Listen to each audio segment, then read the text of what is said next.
Bismillahirrahmanirrahim. Assalamualaikum warahmatullahi wabarakatuh. Alhamdulillah, nahmaduhu wa nasta'inuhu wa nastaghfiruh.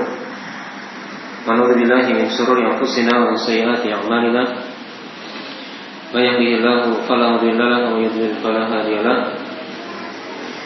Asyhadu an la ilaha illallah wa la syarika lahu. Wa asyhadu anna Muhammadan abduhu wa rasuluh.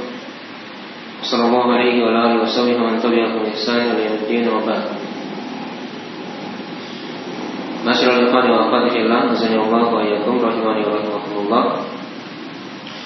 Pada sore hari ini kita akan lanjutkan dari pembahasan kita mengkaji dari kitab nikah yang ditulis oleh dari pembahasan Ad-Durrul Al-Bahiyah fil Masail Al-Fiqhiyah yang ditulis oleh Imam Asy-Syaukani rahimahullahu taala. Dan kita sekarang masuk pada pembahasan atau dalam materi yang keempat dari pembahasan buku ini. Sudah diterangkan sebelumnya tentang masalah masih tentang masalah melamar pada perempuan yang tua atau yang telah berumur, yang janda, dan juga telah diterangkan melamar kepada perempuan yang masih gadis.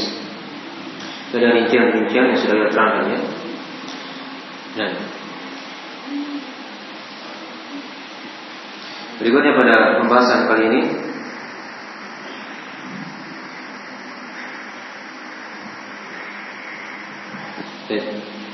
kita terangkan atau pada pertemuan yang sebelumnya itu ada dulu ya, kita masuk aja pada di pembahasan yang baru ini.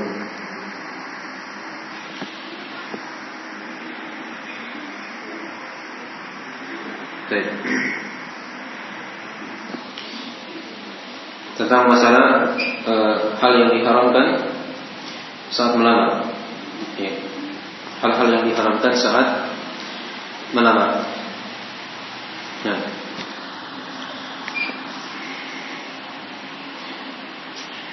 kata penulis rahimahullah taala, wa tuhramul khitbatu fil iddati wa 'alal khitbah. Dan diharamkan ya, melamar atau lamaran diharamkan pada masa iddah dan di atas khitbah. Lamaran di atas lamaran. Ya. Jadi di sini diterangkan pada kita dua masalah ya. Dari hal yang diharamkan saat melamar. Ya.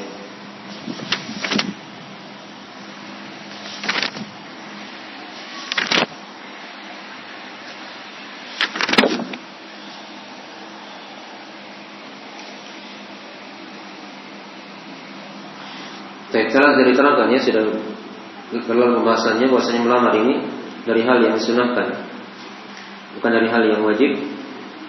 Ya. Berdasarkan dari perbuatan Nabi Sallallahu Alaihi Wasallam dalam masalah ini. Nah, dan Nabi tidak pernah menerangkan tentang perintah untuk melamar ya. Dalam artinya kalau misalnya tidak terjadi lamaran langsung dinikahkan begitu, maka tidak ada masalah. Ya. Nikahnya adalah hal yang syah atau sahih. Nah, sudah berlalu ya dari pembahasan sebelumnya kaidah-kaidah seputar melamar itu. Ya. Ini diperhatikannya dari kaidah-kaidah seputar melamar. Ya. Telah diterangkan ya, lamaran itu hendaknya dirahasiakan sebelumnya. Dan lamaran ini dia merupakan awal dari fase-fase pernikahan.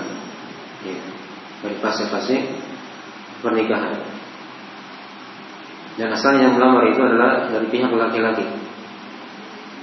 Namun boleh bagi perempuan itu melamar laki-laki. Dan juga dibolehkan bagi wali atau ayah dari perempuan itu menawarkan anaknya.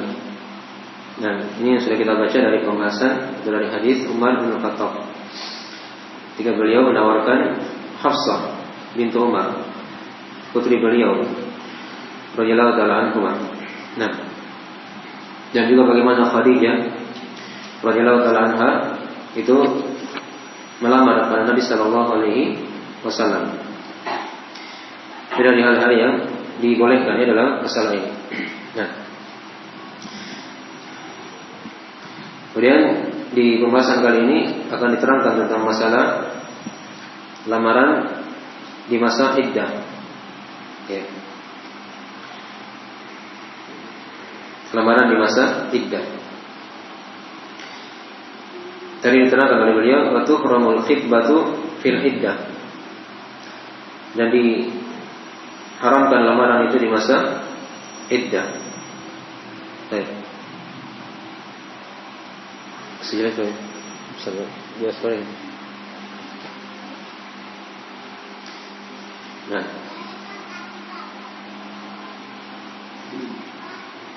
Diharamkan lamaran di masa iddah.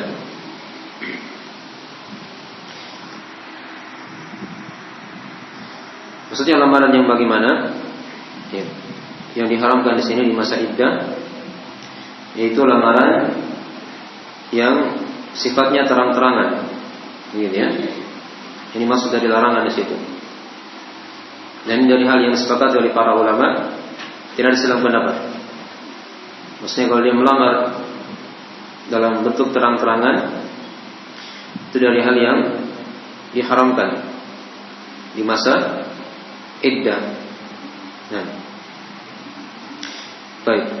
Menurut kesepakatan para ulama dalam masalah ini, ya, karena kalau dia misalnya terang-terangan di situ, maka ini kan tidak ada kemungkinan lain kecuali dia harus apa? Ingin menikah, begitu kan? Kepada yang dilamar itu. Ya. Oleh karena itu, selama dia masih di masa iddah, ini kan masih dia khawatirkan. Ya. Oleh karena itu diharamkan perkara itu. Kalau dia bentuknya apa? Terang-terangan. Khawatir itu dari sebab ya, tergesa-gesa dalam masalah lamaran. Nah, dan mungkin juga pada sebagian keadaan dia dusta. Setelah selesainya masa iddah dia mungkin dustakan. Nah, paham ya? Jadi dari hal yang diterangkan dalam agama kita ya. Dan juga mungkin ada perempuan yang masih di masa iddah itu masih ada keperluan dari keperluan suaminya yang pertama misalnya. Ya. Mungkin anggaplah dia meninggal suami pertamanya. Itu kan kadang ada hal-hal yang masih diurus. Ya. Dari peninggalan dan yang semisalnya begitu ya. Oleh karena itu diberikan masa iddah. Nah, dan ada perkara-perkara yang lain yang dibahas dalam masalah ini. Nah, tapi kalau dia bentuknya sindiran, ya, yang tidak terlalu jelas, maka ini dirinci ya di kalangan para ulama. Kalau bentuknya apa? Sindiran. Ya. Kalau dia bentuknya melamar dengan terang-terangan, itu kan jelas. Misalkan dia katakan, saya ingin menikahimu. Ya, itu kan jelas. Dia terang-terangan. Ya. Di masa iddah itu tidak boleh. Baik. Tapi kalau dia bentuknya apa? Sindiran, maka itu ada rincian-rincian ya. Dikembalikan kepada jenis iddah dari perempuan yang akan atau perempuan yang menjalani masa iddah itu. Ini penting diketahui ya. Ini penting diketahui. Ya, karena perempuan yang menjalani masa iddah itu ada beberapa keadaan. Ada beberapa keadaan. Situ kita rinci ya. Nah, ada dua keadaan secara global ya. Kalau dia bentuknya lamaran yang sifatnya apa? Sindiran. Ya. Kadang dibolehkan, kadang juga tidak boleh. kapan dibolehkan, kapan tidak boleh. Nah, ini harus ditahu di situ. Iya. Dikembalikan kepada jenis perempuan yang menjalani masa iddah tadi itu. Baik. Keadaan yang pertama, ya, diterangkan di situ ya. Jika perempuan itu dia masih menjalani masa iddah, tapi dalam pembahasan talak roja'i, nanti kita akan bahas masalah talak ya. Talak roja'i itu adalah talak yang masih bisa kembali, talak 1 atau talak 2. Maka di sini tidak boleh bentuknya sindiran, ya. Walaupun apa? Sindiran. Ya. Karena kalau talak yang masih bisa kembali, ya, ya, itu dia dianggap perempuan itu masih istri dari suaminya yang pertama kan. Nah, tidak boleh dilamar. Dia masih istri orang. Ya. Jadi diterangkan dalam ayat surah Al-Baqarah ya, ayat 228. Wa bu'ulatuhunna ahaqqu biraddihinna fi dzalika in aradu islahan. Dan suami-suami mereka, ya, kata Allah, lebih berhak, ya, untuk mengembalikan mereka pada perkara itu jika mereka melihat adanya kebaikan. Ya. Masih disebut sebagai apa? Suami. Ya. Masih disebut sebagai suaminya. Ini padahal sudah jatuh talak ini. Sudah jatuh apa? Talak. Talak 1 atau talak 2. Ya. Baik. Karena mungkin ya seorang melamar di situ. Sindiran saja tidak boleh, apalagi bentuknya apa? Terang-terangan. Kemudian keadaan yang kedua dari perempuan yang menjalani masa iddah yang ingin dilamar dalam bentuk sindiran. Ya, kalau tadi kan sindiran tidak boleh. Itu pada masalah apa? Talak 1 atau talak 2. Sindiran saja tidak boleh, apalagi terang-terangan. Nah. Jadi kalau masih satu talak itu masih dianggap istrinya. 2 kali talak masih dianggap istrinya. Tidak boleh dia keluar rumah, berpisah rumah begitu ya, karena masih dianggap ya, suami istri. Nah, ini yang kadang terjadi di sebagian masyarakat. Ya, kadang mereka salah memahami dari perkara itu. Ya. Kemudian yang kedua, jika dia bentuknya iddah, atau saya tadi lupa tadi ya. Kalau dia masa iddah tadi talak 1, talak 2, itu nanti kita akan bicara di masalah talak ya. Itu masa iddahnya 3 kali haid. Ya. Ada 2 pendapat ya. Ada yang mengatakan 3 kali haid atau 3 kali suci. Itu ada rincian, nanti kita akan terangkan nanti di kitab talak. Ya, yang jelas itu. Nah, ya, itu 3 kali haid itu masih waktu untuk bisa kembali. Paham ya? Kita sini tidak boleh dia melamar dalam bentuk sindiran, apalagi terang-terangan. Baik. Adapun kalau yang kedua di sini keadaan jika dia perempuan yang wafat suaminya atau perempuan yang ditalak 3 atau perempuan yang ditalak karena sebab adanya fasakh. Ya. Kita akan terangkan ya. Sini ada 3 keadaan ini, 3 model. Yang pertama dari perempuan yang ditinggal mati oleh suaminya. Ya, nanti kan dia jalani masa iddah. Itu nanti kita akan terangkan di kitab talak. Iddahnya dia nanti 4 bulan 10 hari. 4 bulan 10 hari. Itu kalau yang ditinggal mati suaminya.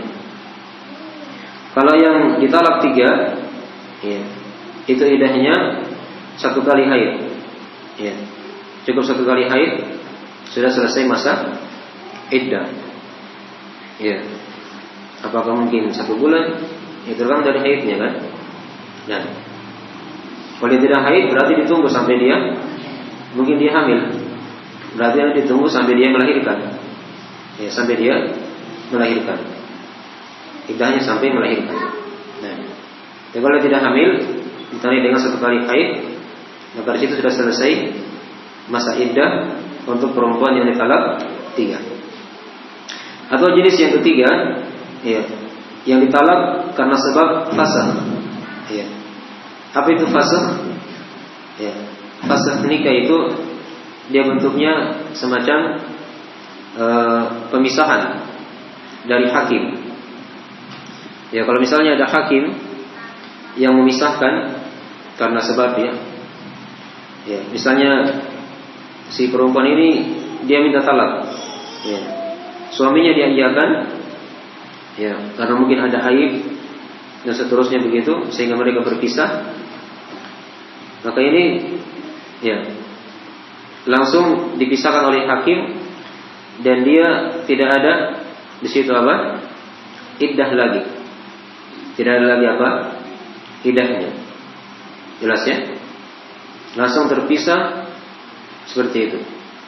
Nah, itu boleh ya?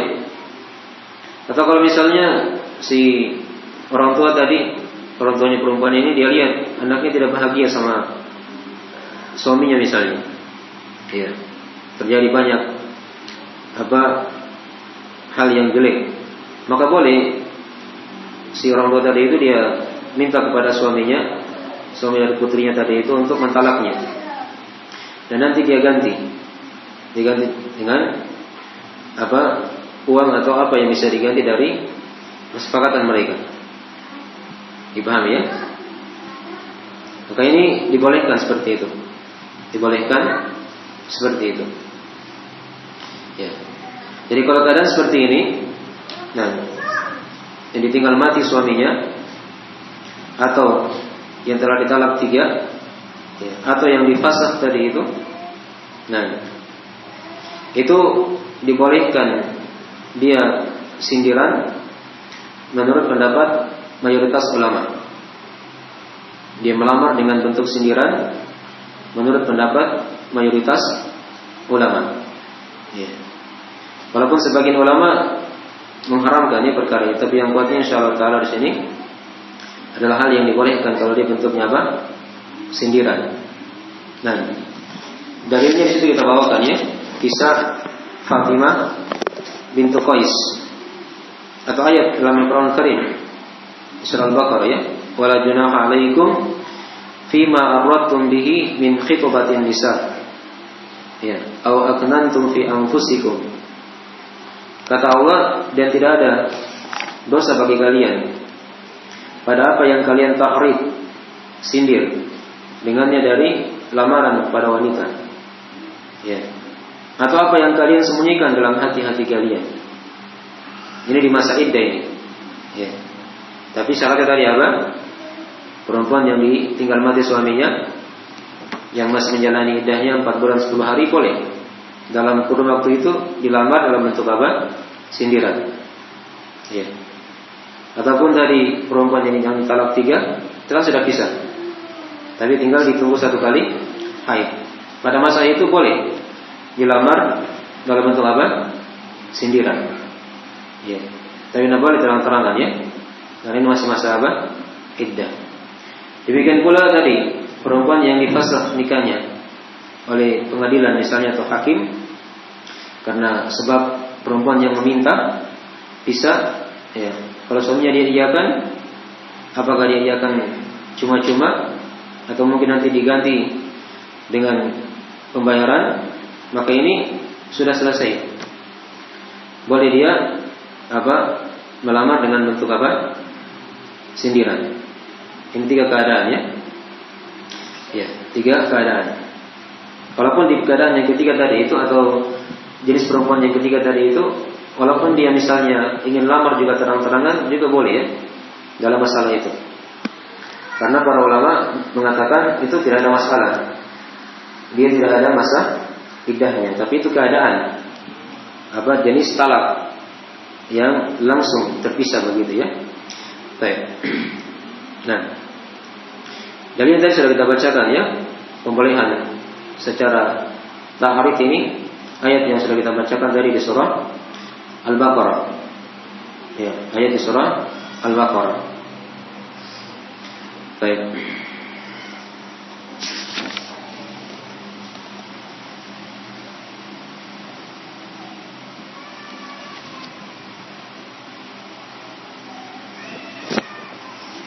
Nah,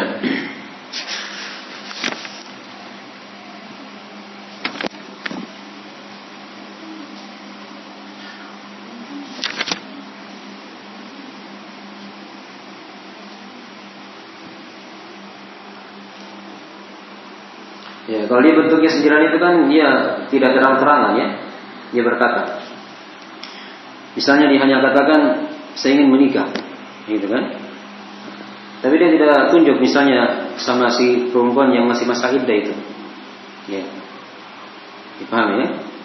Atau dia katakan misalnya, ya. Semoga Allah mudahkan aku dengan perempuan yang solehah. Ya, kan begitu. Tapi dia tidak langsung tentukan ya kepada dia yang dituju. Tapi boleh. Nah, dia berkata kepadanya seperti itu. Boleh ya? Ya, saya ingin menikah. Dia berkata kepada perempuan itu. Apakah dia pakai, tapi jelas ini pakai perantara ya. Ya, tidak boleh dia langsung. Karena itu kan masih bukan mahram. Ya. Apakah lewat mahramnya atau ya yang semisalnya tadi itu. Ya. Atau dia berkata tadi, kalau misalnya semoga Allah mudahkan aku untuk menikah dengan perempuan yang solehah. Ya. Maka itu boleh. Tapi ini kan dia tidak pastikan. Dia tidak pastikan. Ya. Itu dari kata-kata ya, yang bentuknya sindiran. Nah, yang diterangkan oleh Ibn Abbas radhiyallahu taala anhu dalam masalah ini. Baik. Dia tidak pastikan, itu dari hal yang dibolehkan. Dalilnya apa? Tadi sudah kita baca ayatnya ya, surah Al-Baqarah tadi. Kemudian juga ada hadis yang lain dari kisah Fatimah bintu Qais. Ini juga sudah kita bahas ya pada pertemuan sebelumnya. Nah, tatkala Fatimah bintu Qais itu suaminya mentalak 3, ya. Maka dia, di situ diketahui oleh Nabi Sallallahu Alaihi Wasallam, ya, di mana suaminya tidak memberikan kepadanya tempat tinggal dan juga nafkah. Maka di situ kata Fatimah, qala li Rasulullah Sallallahu Alaihi Wasallam, idza halalti fa'adzini, fa'adzantu. Nabi SAW berkata kepadaku, jika kamu telah halal, maka beritahukan. Ya. Lalu aku beritahukan kepadanya. Ini kan bahasa apa? Sindiran. Ya. Jika kamu telah halal, artinya sudah lewat masa apa? Iddah. Ini ketika Fatimah bintu Qais ini ditalak 3 oleh suaminya ketika itu. Ya. Maka tatkala sudah lepas masa iddahnya, sudah diceritakan hadisnya ya, datanglah melamar 3 orang langsung, yaitu Muawiyah, Abu Jaham, dan Usama bin Zaid. Kemudian Nabi SAW di kisahnya itu beliau arahkan kepada Usama ibn Zaid radhiyallahu taala anhu. Beliau terangkan kalau Muawiyah begini, ya, Abu Jaham itu begini, diterangkan. Dan itu bukan ghibah ya, itu wajar. Dalam masalah ini, dalam masalah meminta fatwa, itu dari hal yang dibolehkan. Ya. Agar seorang yang diberi fatwa itu dia mengetahui dari keadaan orang yang akan dia nikahi. Dan seperti ini yang harusnya ditempuh ya oleh para wanita. Ya. Jangan misalnya datang orang melamar langsung diterima saja. Ya. Dikembalikan kepada siapa yang tahu keadaan orang itu? Perhatikan sini ya, Fatimah bintu Qais ketika datang 3 orang, beliau tidak pilih dari 3 orang itu. Tapi beliau apa? Kembalikan kepada Nabi sallallahu alaihi wasallam. Ada orang yang berilmu di situ, diserahkan kepada dia. Nah, jangan ikuti kemauannya. Ya. Walaupun asalnya Fatimah ketika itu dia tolak Usamah bin Zaid. Karena Usamah bin Zaid ini kan bekas apa? Bekas budak.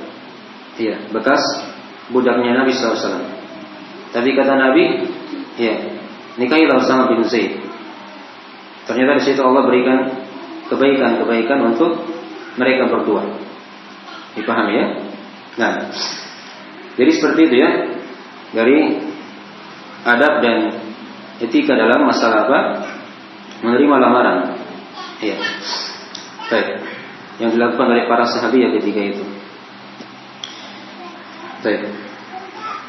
Jadi dari 2 kemungkinan tadi ya, ada 2 keadaan tentang masalah apa? Lamaran yang sifatnya sindiran. Iya.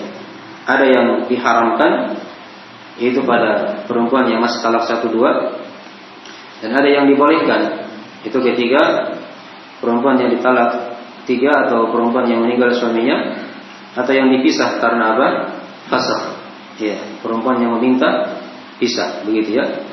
Ya, ketika pengadilan sudah memberikan jatuh talak, maka itu boleh untuk dilamar. Ya, terang-terangan. Kalau yang fasakh tadi bisa terang-terangan, bisa juga sindiran. Tapi kalau yang bentuknya ditinggal mati suaminya atau ditalak 3 dalam masa iddah, maka ini dia hanya boleh apa? Sindiran, tapi tidak boleh apa? Terang-terangan. Jelas ya? Baik. Ini dari pembahasan yang harus dirinci ya, sini. Mungkin pada pembahasan sebelumnya saya agak kurang situ ya merincinya. Oleh karena itu kita tekankan perkara ini kembali. Baik. Kemudian yang ketiga di sini dari hal yang perlu diketahui dari perkataan Imam Asy-Syafi'i di sini, kita harus tahu juga kesimpulan hukum lamaran pada masa iddah ini. Ya. Ini mirip dengan tadi. Kesimpulan lamaran pada masa apa? Iddah. Ya.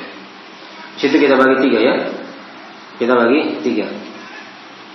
Yang pertama, diharamkan melamar wanita saat masa iddah secara mutlak. Secara apa? Mutlak. Apakah bentuknya terang-terangan ataupun bentuknya apa? Sindiran. Nah, ini tadi kalau yang paham tadi, sekarang bisa jawab. Dengar soalnya. Diharamkan melamar wanita di masa iddah, baik terang-terangan ataupun apa? Sindiran. Ini pada perempuan yang bagaimana ini? Hah? Ya, perempuan yang masih jatuh talak 1 atau talak 2. Itu tidak boleh dilamar terang-terangan ataupun apa? Sindiran. Karena dia masih apa? Istri orang. Masih istri dari suaminya tadi itu. Nah, kemudian keadaan yang kedua, ini kita simpulkan ya, supaya paham. Ya, boleh melamar ya perempuan di masa iddah secara mutlak, terang-terangan ataupun sindiran, boleh semuanya. Ya. Ini pada masalah apa ini? Pada perempuan yang bagaimana tadi? Hah? Ya, pada perempuan yang difasakh nikahnya, dipisahkan oleh hakim.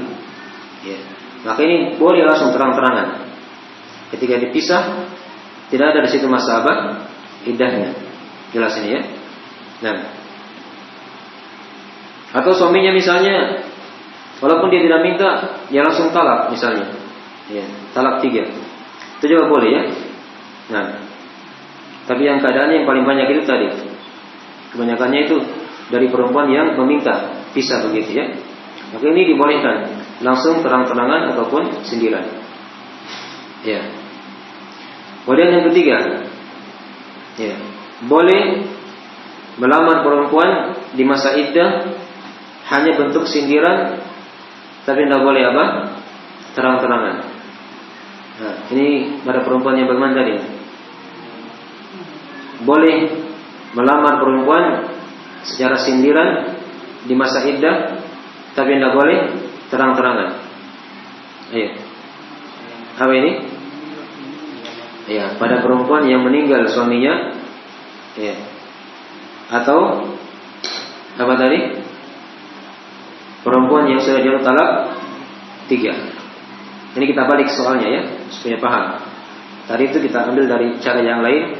Nah, sekarang kita balik supaya lebih paham. Sekarang kita soal yang ketiga. Boleh melamar perempuan di masa iddah hanya bentuknya sindiran, tapi tidak boleh apa? Terang-terangan. Ini apa tadi? Pada 2 jenis perempuan, yaitu perempuan yang ditinggal mati oleh suaminya. Ya. Berapa dari masa iddahnya? 4 bulan 10 hari, ada di surah Al-Baqarah ya. Arba'ata ashhurin wa ashra. Ya. Nah, 4 bulan 10 hari. Atau yang ditalak 3. Ini berapa dari masa iddahnya? 1 kali haid. Ya, mungkin 1 bulan, mungkin 20 hari. Yang jelas 1 kali haid. Ya, sudah haid. Ya, maka sudah bisa sebelumnya bisa dilamar walaupun sindiran dalam masa iddah. Kalau selesai masa iddah kan tidak ada masalah. Ini yang kita bahas ini ketika bentuknya masih di masa iddah. Baik, jelas ini ya. Nah, ini rincian-rincian ya yang perlu kita perbaiki dalam masalah ini. Jadi itu dari makna perkataan penulis wa tuhramul khitbatu fil iddah. Ya. Dan diharamkan melamar di masa iddah. Ini pembahasan yang keempat tentang masalah larangan melamar di atas lamaran orang lain. Itu pada perkataan penulis wa alal khitbah. Ya, artinya wa tuhramu al khitbatu alal khitbah. Gitu ya. Diharamkan juga melamar di atas lamaran. Ya. Ini sudah diterangkan ya. Tapi kita rinci kembali tentang masalah ini. Nah, maksudnya bagaimana dari diharamkan melamar ya di atas lamaran orang lain? Ya. Ini diterangkan oleh para ulama haramnya perkara itu. Ya. Nah,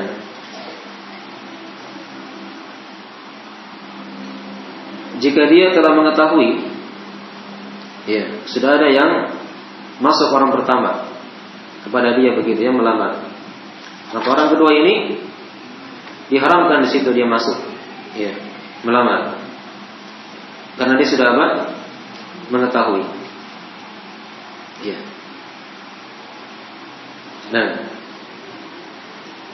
itu dari keadaan yang harusnya dirinci ya. Ya. Dan orang yang pertama tadi itu belum mengizinkan atau belum meninggalkan dari lamaran tadi itu. Ya. Jadi belum ada keputusan. Dia belum tinggalkan, ya, dia belum lepas begitu ya. Atau dia belum izinkan kepada orang lain. Maka ini masih haknya orang yang pertama. Maka tidak boleh dia orang yang kedua ini masuk, datang melamar juga. Itu keadaan-keadaan ya. Nah, dalilnya apa? Ya, di sini kita bawakan beberapa hadis. Di antaranya adalah ada hadis dari Abu Hurairah, riwayat Al-Bukhari Muslim. Lafaznya dalam lafaz Al-Bukhari ya. Di situ Nabi sallallahu alaihi wasallam bersabda, "La yakhtubu ar-rajulu ala khitbati akhihi hatta yankiha aw yatruk." Kata Nabi, seorang lelaki tidak boleh melamar di atas lamaran saudaranya. Nah, sampai saudaranya itu menikah, ya maksudnya menikah dengan yang lain begitu ya. Artinya kan sudah tinggalkan, atau dia tinggalkan dari lamaran yang pertama itu. Baik, ini hadis yang pertama. Hadis yang kedua dari riwayat Al-Bukhari Muslim juga dari Ibnu Umar radhiyallahu taala anhu. Ya, Nabi sallallahu alaihi wasallam bersabda, "La yakhtubu ar-rajulu ala khitbati akhihi hatta yatrukal khatibu qablahu aw ya'dzana lahul khatib."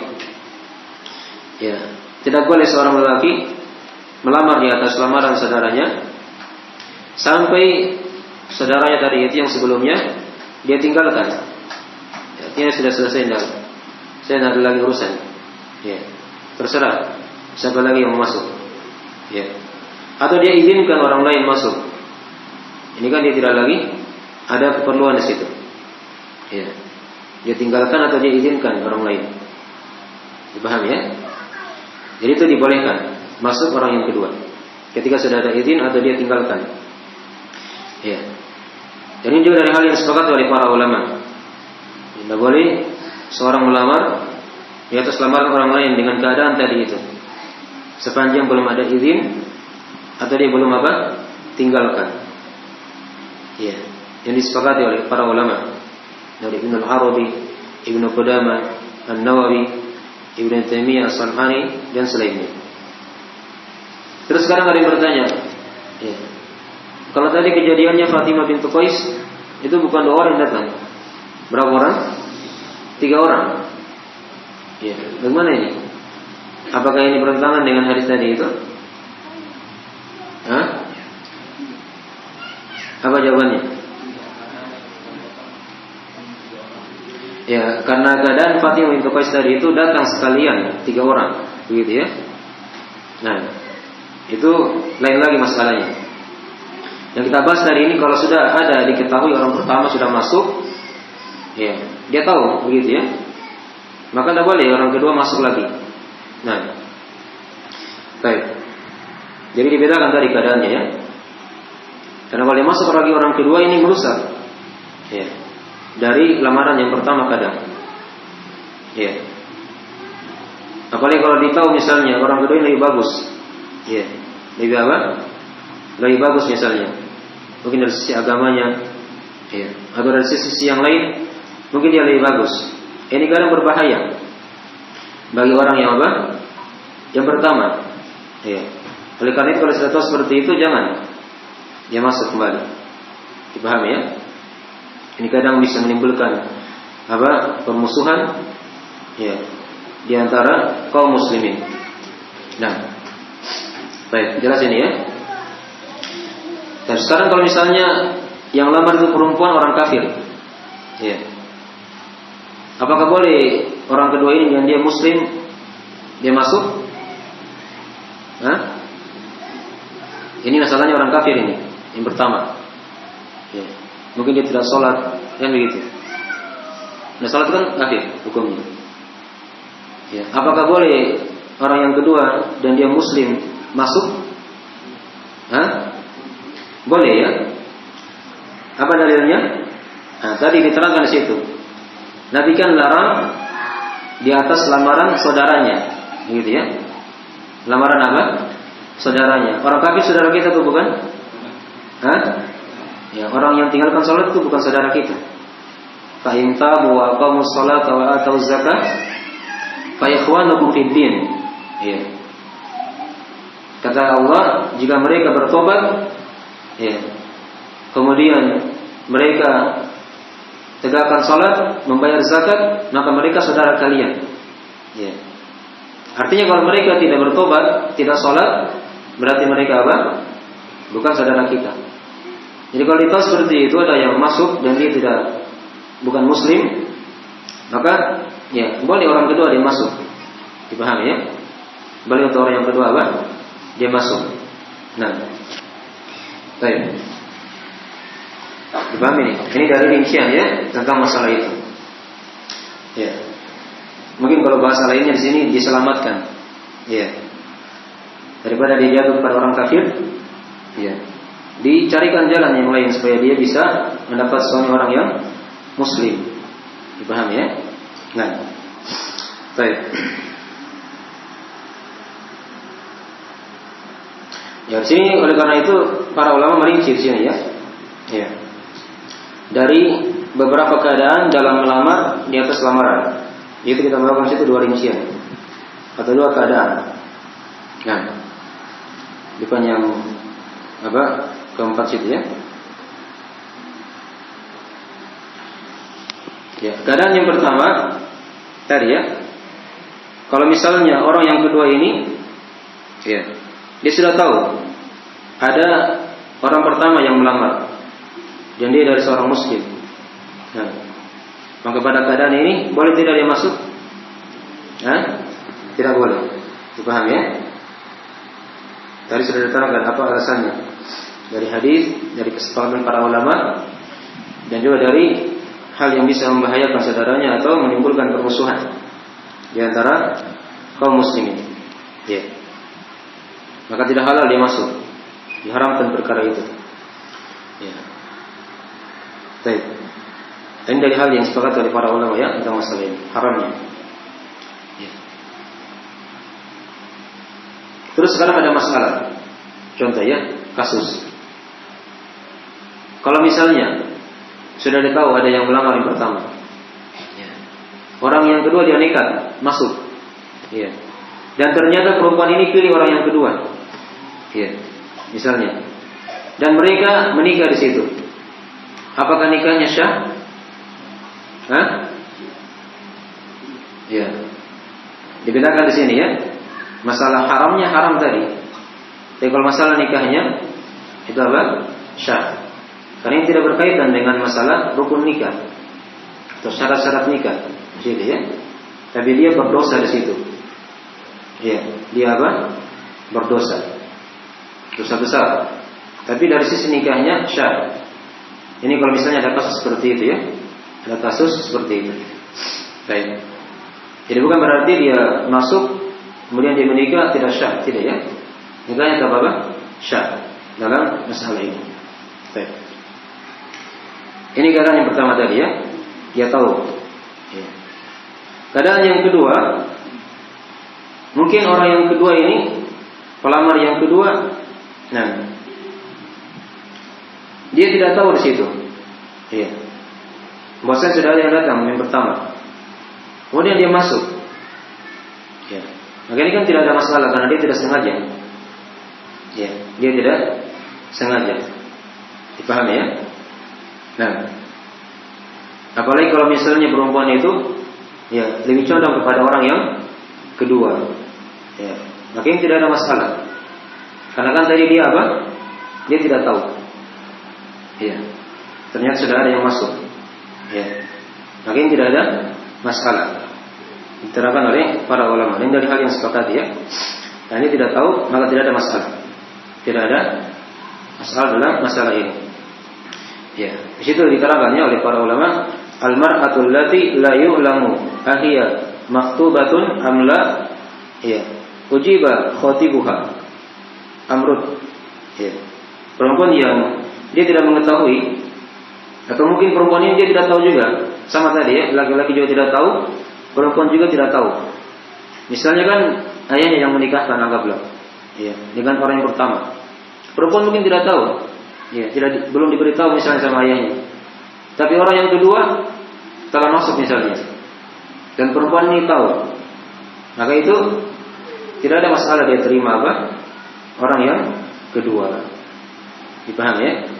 Baik, jadi ini rincian-rincian yang harusnya diperhatikan dalam masalah ini.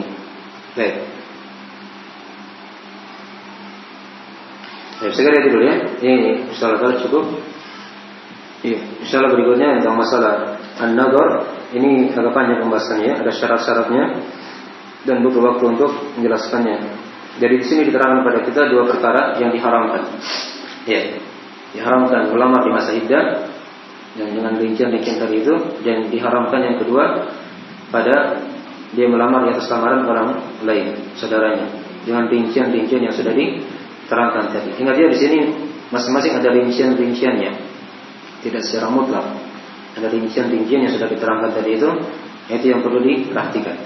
Nah, dalam perincian yang sudah diterangkan tadi itu. Ya. Tentang masalah melamar perempuan yang diharamkan, ya, ada yang lain lagi ya. Ya, dan itu kita akan bahas nanti insyaallah di perempuan-perempuan yang diharamkan untuk dinikahi. Karena sama antara perempuan yang diharamkan untuk dinikahi juga diharamkan dia untuk apa? Dilamar. Dan itu banyak golongan-golongan yang kita akan bahas nanti insyaallah. Ada dari sisi nasab, ada dari sisi susuan, ya.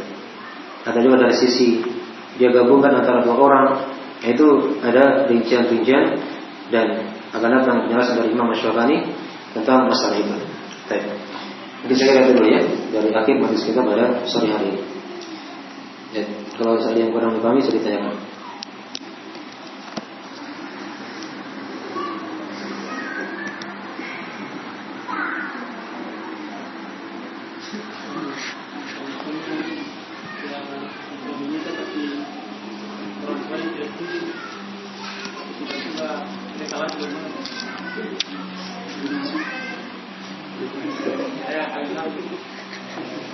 Ya, hukum kawin lari.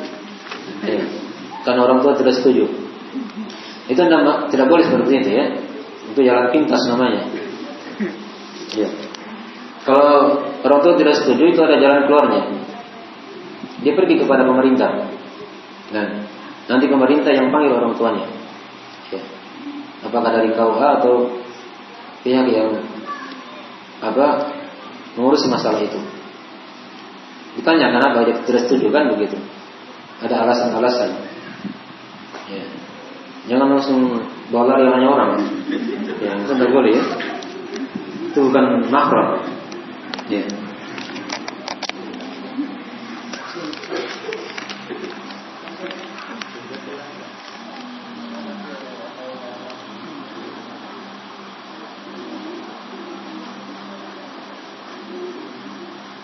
Ini masalah salat, nanti sebentar. Yang masalah pembahasan dulu yang dibahas.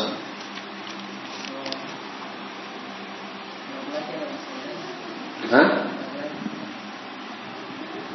Masa iddah laki-laki?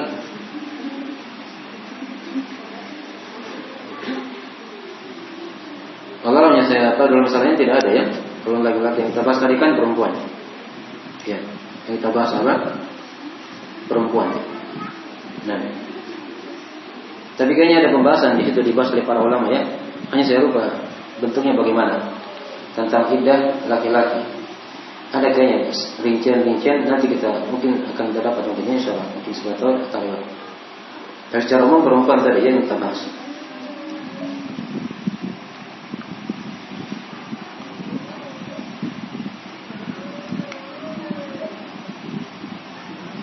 Ini lagi yang bertanya, pada masa iddah untuk perempuan yang meninggal suaminya, ya, apakah dia harus tetap di rumah selama 4 bulan 10 hari atau boleh dia keluar jika ada keperluan?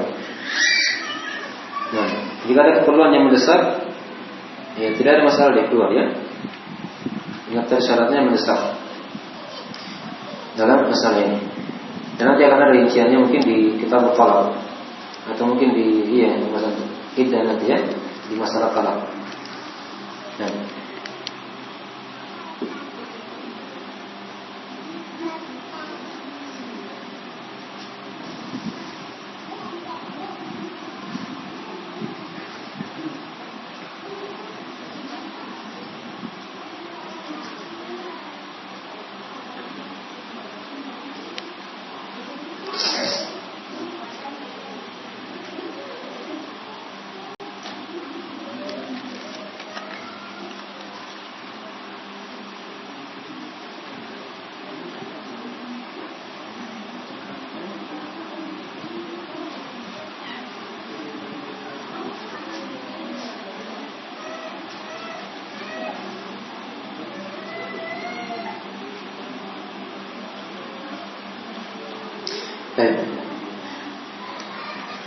Ini tadi ada yang bertanya tentang masalah melamar dari lamaran yang tidak sholat. Ya.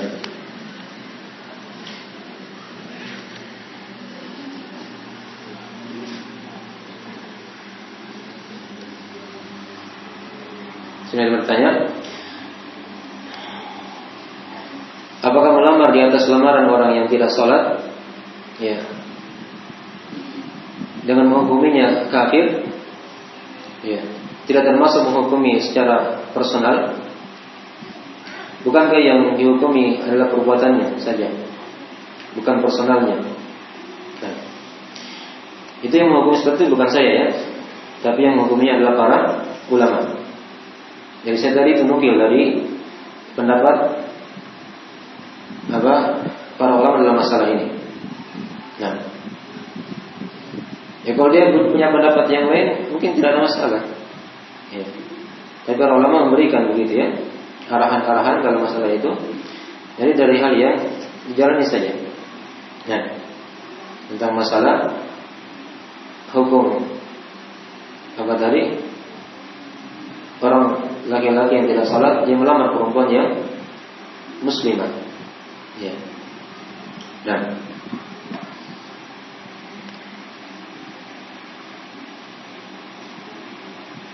dan itu yang lebih selamatnya ya. Karena haram hukumnya menikah antara orang kafir dengan apa? Perempuan muslimah. Itu diharamkan. Ya.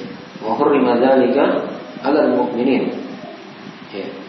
Nah, tentang masalah orang-orang yang kafir diterangkan dalam Al-Qur'an Al-Karim. Wala tankihukunna hatta yu'min, kata Allah. Dan jangan kalian menikahkan mereka sampai mereka apa? Beriman. Ini dari kasusnya kalau misalnya ada orang yang tidak apa? Beriman, cirinya tadi mungkin dia tidak sholat, itu diharamkan bagi wali perempuan untuk menikahkan anaknya kepada apa? Laki-laki yang ditandai di situ ada ciri-ciri apa? Ya, orang yang tidak beriman. Di antaranya tadi yang tidak sholat. Dan itu dari haknya, dari hak wali laki-laki dan hak dari wali perempuan atau perempuan tadi itu. Boleh dia apa? Tolak. Ya. Dalam masalah nikah kan tidak ada paksaan. Boleh tidak mau, tidak boleh dipaksa. Tidak boleh apa? Dipaksa. Nah, baik. Masalah menghukumi orang tadi itu memang ada pembahasannya di kalangan para ulama. Menghukumi kafir ada syarat-syarat dan harus hilang darinya penghalang-penghalang. Tapi tadi kan dia lihat korina-korina, hal-hal yang bisa. Mungkin dia ketika dia terima ini berbahaya, itu haknya. Ya. Dipertimbangkan di situ ya. Paham ya dalam masalah ini. Ya.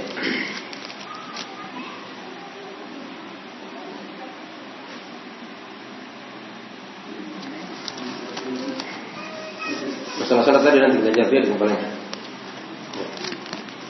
Saya simak saya dulu.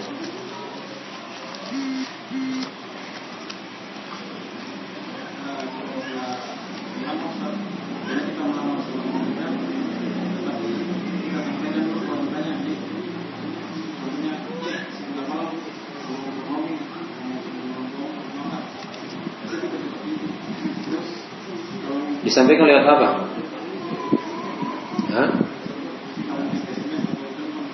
Tidak boleh seperti itu ya. Itu bukan keperluan darurat. Kalau ingin dia datang melamar, jangan diberitahu langsung kepada perempuan itu. Secara langsung. Apakah lewat pesan singkat atau telepon? Ada cara lain kan? Disampaikan kepada mahramnya kan, misalnya kan? Itu yang lebih selamat. Yang lebih apa? Selamat. Ya.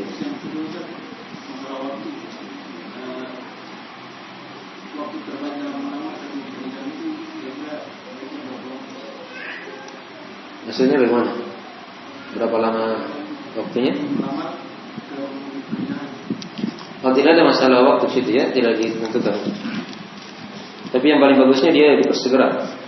Nah, kalau di KUA kan itu 10 hari. Kalau sana salah ya. Pengurusan. Data sekarang berapa? Ada perubahan nggak? 2 pekan lagi. Baik. Itu dilihat saja begitu ya. Nah, ikut saja peraturannya. Ya. Hanya kadang ada sebagian peraturan itu yang kadang kita harus hati-hati juga.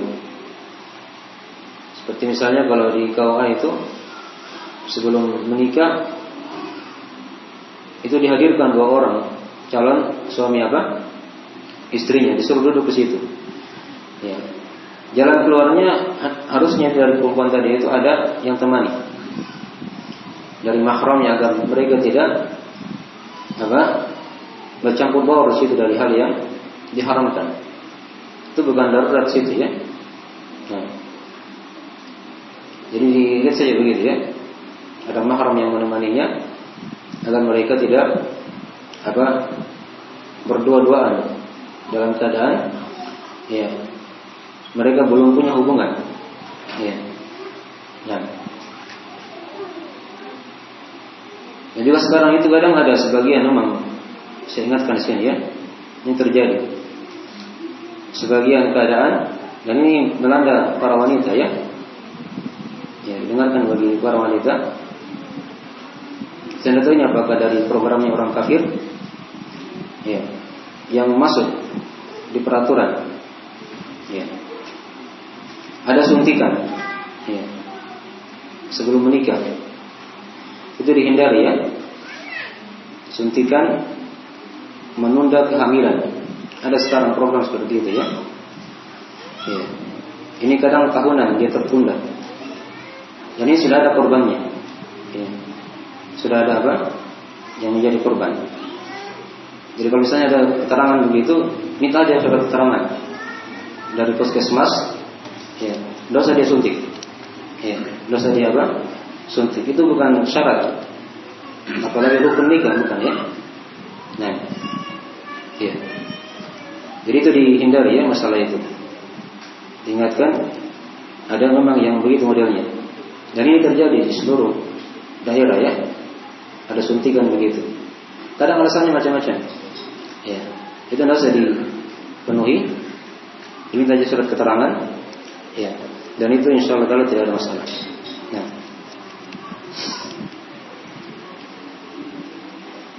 Orang kafir itu kan apa? Mereka itu tidak senang melihat apa? Banyaknya kaum muslimin. Iya. Jadi karena mereka buat peraturan-peraturan. Ya. Gak boleh melahirkan di rumah. Ya. Dulu orang-orang tua kita di rumah semuanya, gitu kan? Nah, banyak alasannya. Ya. Dan seterusnya. Kalau sudah berapa kali sesar harus tutup kandungan. Ya. Itu kalau memang tidak berbahaya, maka tidak ada masalah. Ya. Tapi kalau berbahaya memang harus ditutup ya. Kalau ada berbahayanya. Tapi kalau tidak ada bahayanya jangan ditutup. Itu namanya apa? Dia batasi. Ya, yang Nabi SAW situ perintah umatnya untuk apa? Berbanyak-banyak. Ya, dalam masalah kelahiran. Karena Nabi SAW berbangga pada hari kiamat nanti dengan banyaknya umatnya. Nah, dan itulah dari program-program yang harus diantisipasi ya dalam masalah ini. Baik. Kita taati pemerintah pada perkara yang ma'ruf. Ya. Namun pada perkara maksiat, ya, tidak boleh kita di situ mentaati mereka. Pada perkara-perkara yang jelas di situ ada apa? Kemaksiatan kepada Allah Subhanahu wa taala dan Rasul. Nah, jadi segera itu dulu ya sebelum mukanya sudah masuk waktu. Kita akhiri saja dengan doa subhanallahi wa bihamdihi. Assalamualaikum warahmatullahi wabarakatuh.